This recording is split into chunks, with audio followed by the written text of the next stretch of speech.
আসসালামু আলাইকুম। সুখ দুঃখের সংসারের আরো একটা নতুন ভিডিওতে আপনাদেরকে স্বাগতম। দেশ এবং দেশের বাইরের যে যেখান থেকে আমার ভিডিওটি দেখছেন, আশা করি আল্লাহর রহমতে আপনারা সবাই ভালো আছেন। আমরাও আলহামদুলিল্লাহ ভালো আছি।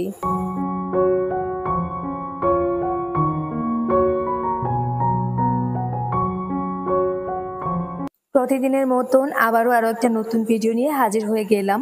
আশা করি আজকের ভিডিওটা আপনাদের কাছে ভালো লাগবে। সেজন্য রিকোয়েস্ট করব স্কিপ না করে একটু ধৈর্য সহকারে শেষ পর্যন্ত ভিডিওটা দেখার চেষ্টা করবেন।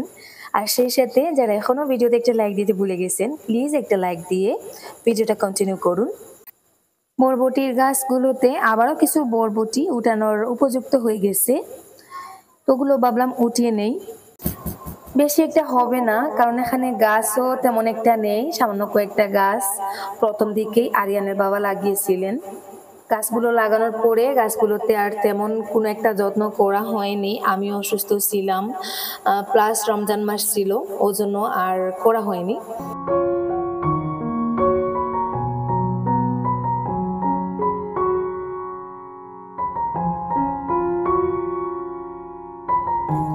এখানে দেখতে পাচ্ছেন আমার একটা টবের মধ্যে কিছু পেঁপের চারা হয়েছে। গত 1-1.5 মাস আগের একটা ভিডিওতে মনে হয় আপনারা দেখেছিলেন, আমার বাসুর আমার বাসায় এসেছিলেন। আসার সময় আরিয়ানের জন্য বড় সাইজের একটা পেঁপে এনেছিলেন, হয়তো 2.5-3 কেজি ওজনের হবে। অনেক বড় সাইজের পেঁপেটা ছিল। ওই পেঁপের বীজগুলো আমি চারা করানোর জন্য আর কি কিছুটা মাটিতে লাগিয়েছিলাম, কিছুটা টবে লাগিয়েছিলাম। সেখান থেকে মাশাআল্লাহ কয়েকটা চারা হয়েছে। সেখান থেকে 2টা চারা আমি উঠিয়ে নিচ্ছি আমার ঘরের সামনের বারান্দায় লাগানোর জন্য।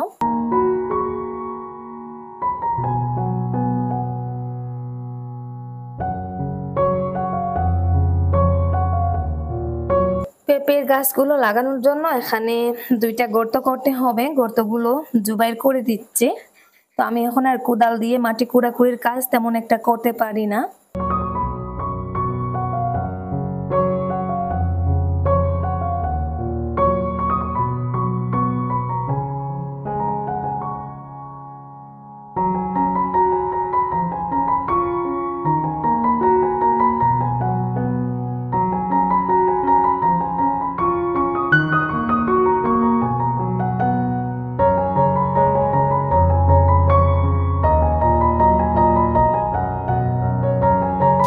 বিসমিল্লাহির রহমানির রহিম। চারাটা এখানে লাগিয়ে দিচ্ছি। বারান্দার পাশ দিয়ে এভাবে পেঁপের গাছ হলে দেখতেও ভালো লাগবে।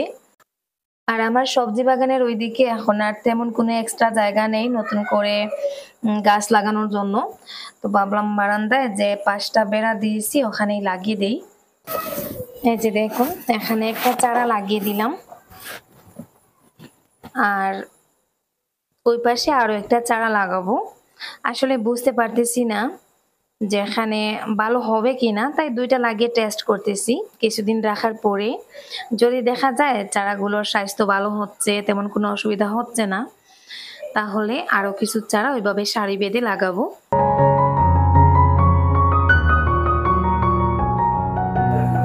কাজকর্ম শেষ করেছি, এখন আবার ক্ষুধা লেগেছে, কারণ সকাল থেকে আমি তেমন কিছু খাইনি, জাস্ট একটু চিয়া সিড ভেজানো পানি খেয়েছিলাম। তো এখন আবার ভাবলাম একটু ওটস রান্না করে খাই। ইদানিং আমি সকালের নাস্তায় মাঝে মধ্যে ওটসটাই রাখি, আমার ডাক্তারের পরামর্শে কিন্তু আমি এটা খাচ্ছি। তো আমার ওটস রান্নাটা হয়ে গেছে। আমি এখানে কোনো ফ্রুটস অ্যাড করিনি, চাইলে একটু ফ্রুটস অ্যাড করতে পারতাম, কিন্তু আমার ফ্রিজ খালি, আপাতত কোনো ধরনের ফ্রুটস ফ্রিজে নেই, তাই জাস্ট একটু দুধ দিয়ে চিনি ছাড়াই যে আমি ওটসটা করলাম।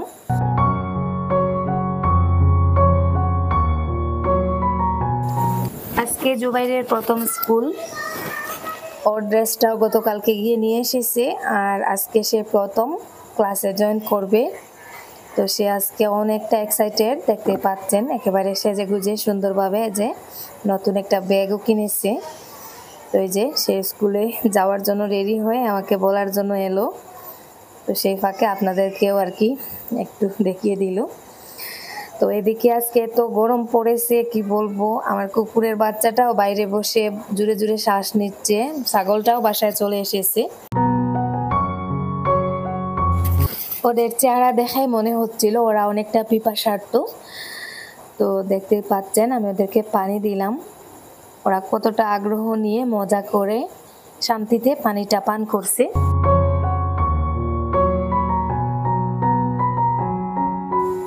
দুপুরবেলা জুবাইর স্কুল থেকে চলে এসেছে। আজকে এত গরম, আজকে না গত 2 দিন থেকে, আজকে নিয়ে 3 দিন এত গরম, মানে গরমটা সহ্য করা যাচ্ছে না।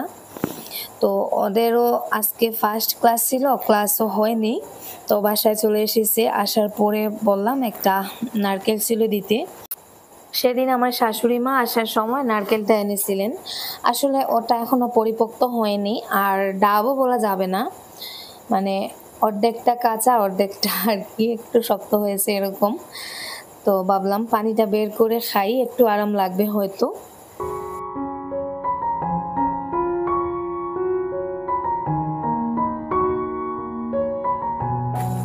গত 2-3 দিন থেকে যা পরিমাণ গরম পড়েছে আসলে বলার কোনো ভাষা নেই। তো সব সময় পানীয় জাতীয় কিছু খেতে ইচ্ছা করে, মাঝে মধ্যে মনে হয় যে গরম থেকে বাঁচতে ফ্রিজের মধ্যে ঢুকে যদি বসা যেত তাহলে হয়তো আর একটু ভালো হতো।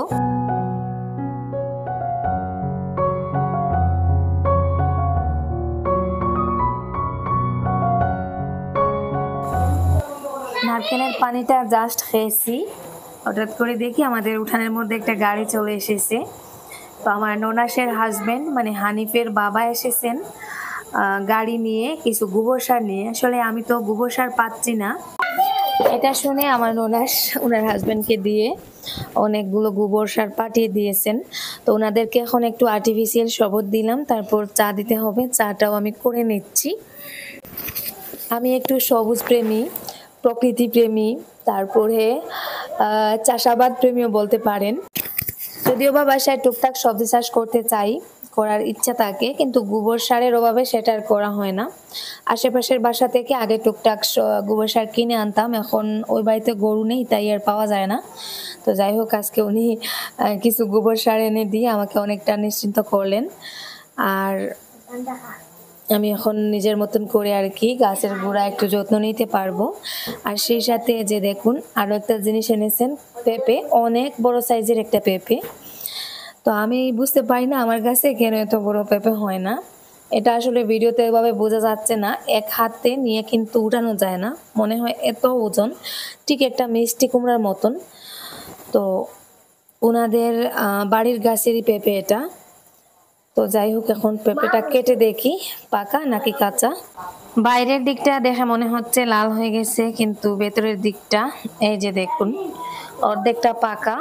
ভুল করেছি, এটা আজকে না কাটলেও পারতাম।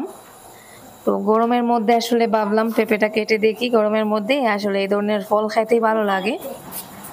তো কাটার পরে দেখা যাচ্ছে ভেতরের দিকটা জাস্ট পাকতে শুরু করেছে, এখনো 3 ভাগের 1 ভাগ অংশ কাঁচা, মানে একটু শক্ত শক্ত রয়েছে। তো যাই হোক, কেটে নিয়েছি যখন ভাবলাম অর্ধেকটা কেটে নেই।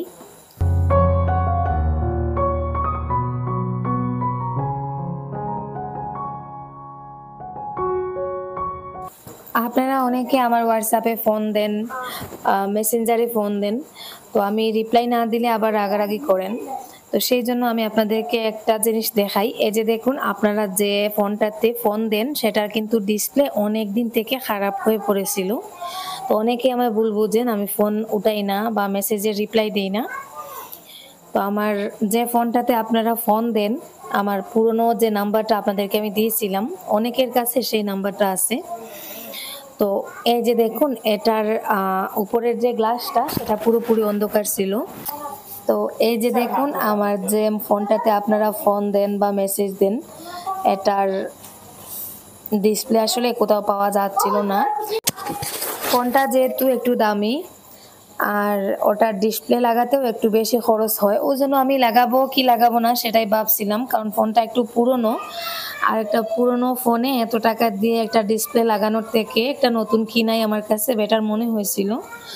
তো তারপরে কিছু জরুরি ডকুমেন্টসের জন্য আমাকে এখন মোবাইলটার ডিসপ্লে লাগাতে হয়েছে। তো এই ফোনটা প্রায় 15 দিন মনে হয় দোকানে দেওয়া ছিল, ওরা ডিসপ্লে খুঁজে পাচ্ছিল না। তো ফাইনালি মোবাইলটা আনা হয়েছে। এই যে দেখুন, ওরা বলেছে একদিন পরে ডিসপ্লেটা অন করতে। এই যে দেখুন আমি এখন ডিসপ্লের উপরে যে একটা কভার লাগিয়ে দিয়েছে ওটা খুলে নিচ্ছি। তো জানি না লাগানো হয়েছে তারপরেও কতটা কি কাজ করতেছে। এই যে দেখুন মোবাইলটা, পুরনো মোবাইল আমার। আপনারা অনেকে অনেক সময় ফোন দেন, মেসেজ দেন, তো আপনাদের সবার ফোন সব সময় ধরা হয় না, কারণ আপনারা জানেন আমি ব্যস্ত মানুষ। আর সব সময় ফোন দিয়ে মানে ফোন রিসিভ করে কথা বলা আমাকে একটা রুটিন মাফিক চলতে হয়, সব সময় কথা বলা সম্ভব হয় না। তবে আপনারা যখন মেসেজ দেন আমি মেসেজে রিপ্লাই দেওয়ার চেষ্টা করি, কিন্তু গত কয়েকদিন থেকে মোবাইলটা খারাপ হয়ে যাওয়ায় আপনাদের রিপ্লাই আমি দিতে পারিনি। তাই অনেকে কমেন্ট বক্সে এসেও রাগারাগি করেন। তো প্লিজ কারো সিচুয়েশনটা পুরোপুরি না বুঝে এভাবে ভুল বুঝবেন না।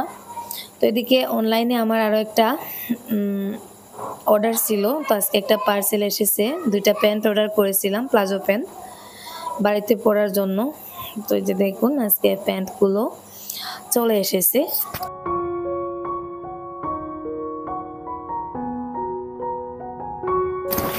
আমার ননাসের হাজব্যান্ড যে গোবর সারগুলো এনেছিলেন, তো ওখানে গাড়ি থেকে আর কি আমাদের উঠানের এক পাশে এভাবে ডেলে রেখে দেওয়া হয়েছে। তো আজকে যেহেতু রোদটা অনেক গরম, আজকে না গত 2-3 দিন থেকে রোদটা খুব কড়া ছিল, তো গোবর সারটা একটু মেলে মেলে দিচ্ছি যাতে রোদে শুকিয়ে যায়। আসলে গোবর সারগুলো তেমন একটা শুকনো না।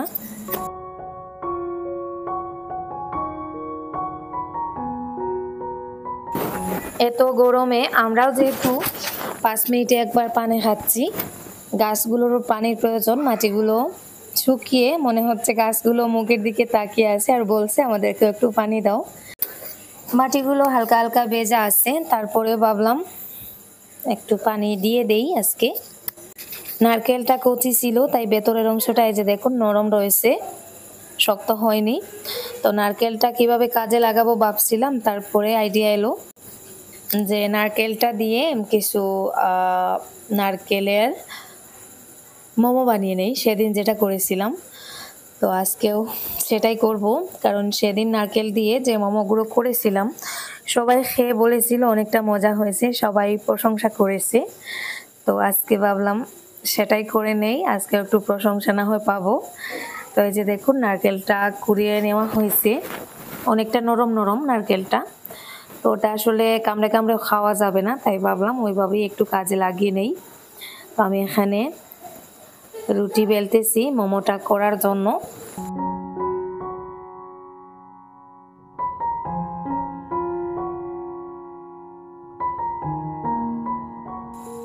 এখানে দেখতে পাচ্ছেন ফ্যানের নিচে সবাই বসে বসে আড্ডা করে মোমোগুলো করে নিচ্ছি। তো ওরা আসলে করতে পারে না, আমাকে দেখে দেখে করার চেষ্টা করতেছে, তারপরে যখন পারে না তখন হাসাহাসি করে। তো আমি বলতেছি প্রয়োজন নেই, আমি করব। তারপরে ওই যে দেখুন জুবাইর একটা করে আমাকে দেখাচ্ছে হয়েছে কিনা। আরিয়ানের আদো আদো সুরে সবাই গান শুনছি আর হাসাহাসি করতেছি। তো গানটা আপনাদেরকে একটু শুনিয়ে আসি।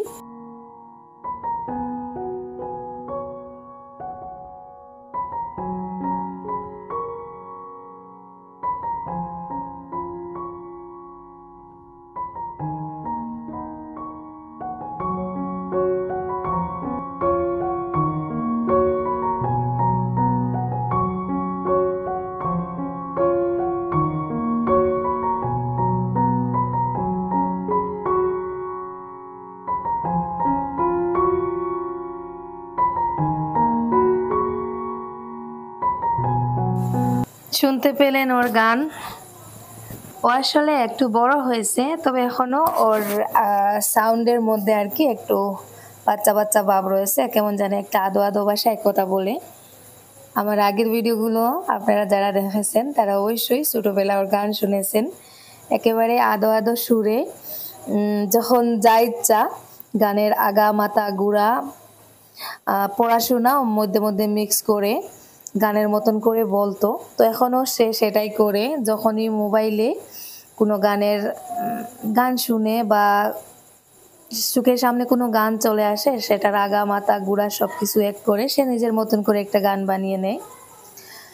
তো যাই হোক, এদিকে আমার নারকেলের মোমোগুলো করা হয়ে গেছে। আমি এখানে যে রাইস কুকারে দিয়ে দিচ্ছি ওগুলো সেদ্ধ হওয়ার জন্য।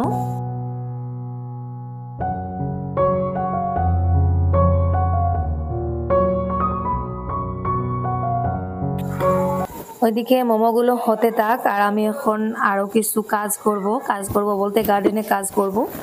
অনেক বেশি গরম লেগেছে, আর ভাবলাম আবারও গোসল করব। সকাল থেকে মনে হয় 2বার গোসল করে নিয়েছি গরমের কারণে, আবারও গোসল করব। তাই ভাবলাম গোসল করার আগে এই একটু গার্ডেনে কাজ করি। তো এখানে যে গোবরগুলো মেলে দিয়েছিলাম মোটামুটি উপরের দিকটা কিছুটা শুকিয়ে গেছে, উপর থেকে কিছু শুকনো গোবর বেছে বেছে নিয়ে নিচ্ছি।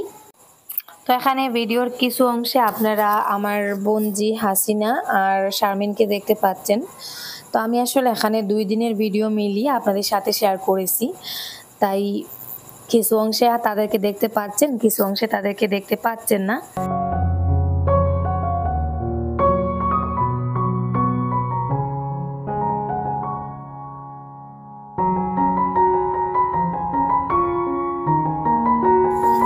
গতদিন কিছু বরবটির গাছে আমি গোবর সার তারপরে অন্য কিছু সার প্রয়োগ করেছিলাম। তো এখানে আমার আরও কিছু বরবটি লাগিয়েছিলাম বলতে আমি প্লেন করে যে জায়গাগুলোতে বরবটি লাগিয়েছিলাম ওগুলোতে লাগানোর পরে কিছু বীজ এক্সট্রা হয়ে গিয়েছিল। ওই বীজগুলো আমি এখানে এক জায়গায় মাটি খুঁড়ে লাগিয়ে রেখেছিলাম। তো এখন দেখি গাছগুলো মোটামুটি অনেকটা সুন্দর হয়ে উঠেছিল। তো ভাবলাম ওগুলো তো একটু যত্ন করি, ওখান থেকে হয়তো বরবটি পাওয়া যাবে। তো ওটা আসলে সেদিন মনের ভুলে রয়ে গিয়েছিল, তাই আজকে একটু গোবর সার দিলাম। আর সেদিন যেগুলোতে বাকি রয়েছিল আজকে সেগুলোতে আর কি একটু বেশি করে গোবর সার দিয়ে দিচ্ছি।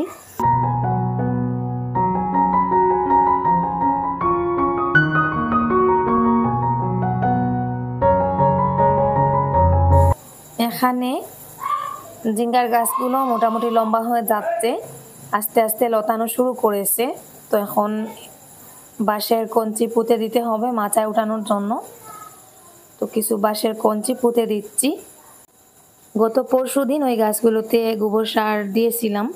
মাত্র 2 দিনে দেখতে পাচ্ছেন গাছের পাতার কালারটা কিন্তু অনেকটা চেঞ্জ হয়ে গেছে। প্রথম দিকে কিন্তু পাতাগুলো একটু হলদে হলদে ছিল। তো যাই হোক, বাইরের দিকের কাজকর্ম শেষ করে গোসল করে ঘরে আসলাম। এখানে দেখতে পাচ্ছেন আমার মোমোগুলো হয়ে গেছে, নামিয়ে নিলাম। নারকেল দিয়ে মোমো এভাবে যারা ট্রাই করেননি একবার হলেও ট্রাই করে দেখবেন, সত্যি অনেকটা মজা হয়। ভেতরের দিকটা যখন ফাটানো হয় তখন এত সুন্দর একটা ফ্লেভার বের হয়। নারকেলটা যখন বাপে পড়ে তখন ফ্লেভারটা কিন্তু আরো সুন্দর হয়ে যায়।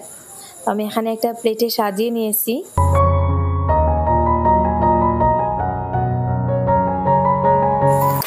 আর একটা ভেঙে আপনাদেরকে দেখাচ্ছি, এই যে দেখুন। তো নারকেলগুলো যদি আর একটু শক্ত হতো তাহলে মনে হয় ভালো হতো। তো এই যে দেখুন, আমরা সবাই মিলে বসে বসে এখন খাওয়া দাওয়া চলতেছে। আর এই যে মুহূর্তগুলো আমার এত ভালো লাগে। আগে আমরা একা থাকতাম, সারাদিন বাসায় কেউ নেই মনে হতো, কোনো সাউন্ড নেই, কারোর সাথে একটু গল্প করা যেত না। তো এখন যেহেতু বাসায় মোটামুটি আলহামদুলিল্লাহ আমরা 6 জন সদস্য, তো সময়টা খুব সুন্দরভাবে কেটে যায়, আসলে বোঝা যায় না। গল্প, কাজ, আড্ডা, তামসা এসব করে। আর ওই মুহূর্তগুলো সত্যি আমি অনেকটা এনজয় করি, সত্যি অনেকটা ভালো লাগে।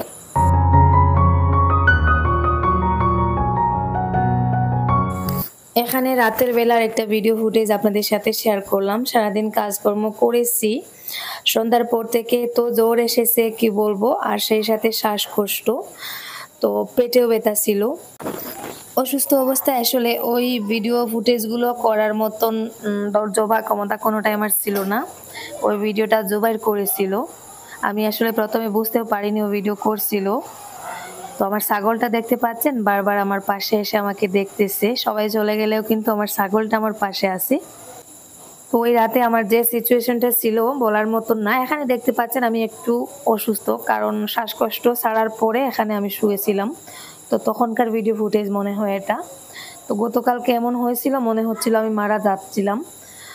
পুরো শরীরটা অবশ হয়ে যাচ্ছিল।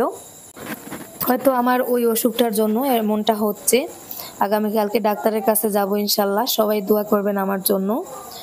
আর আজকের মতো এই পর্যন্ত। সবাই ভালো থাকুন, সুস্থ থাকুন। আল্লাহ হাফিজ। আসসালামু আলাইকুম।